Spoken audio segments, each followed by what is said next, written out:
గాంధీ జయంతి వేళ వరంగల్ జిల్లా నర్సంపేటలో జరిగిన జంతుబలి ఘటనపై పోలీస్ కమిషనర్ సన్ప్రీత్ సింగ్ స్పందించారు.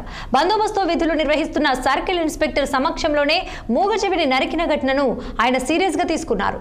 దీనిపై సమగ్ర విచారణ జరిపి చర్యలు తీసుకుంటామని కమిషనర్ స్పష్టం చేశారు. ఇక అక్టోబర్ 2న దేశవ్యాప్తంగా అహింసకు ప్రతీకగా జరుపుకునే గాంధీ జయంతి నాడే దసరా వేడుకలు జరిగాయి.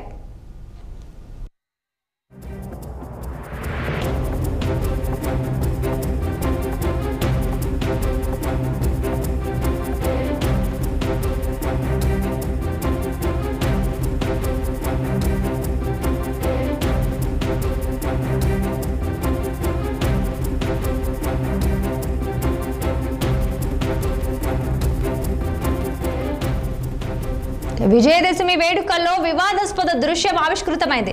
పట్టణంలోని వెంకటేశ్వర స్వామి ఆలయ సమీపంలో గొర్రెలను బలి ఇవ్వటం వివాదాస్పదమవుతోంది.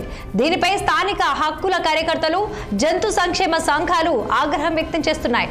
ఘటనపై తక్షణ విచారణ చేపట్టాలని వారు కోరుతున్నారు. అహింసకు ప్రాముఖ్యతనిచ్చే రోజున హింసను ప్రోత్సహించడం ఇవ్వటం ఇక సిగ్గుచేటని ధ్వజమెత్తారు. ఘటనపై సిపి సన్ప్రీత్ సింగ్ రియాక్ట్ అవుతూ జంతు బలి ఘటనపై విచారణ చేపట్టినట్లు వెల్లడించారు.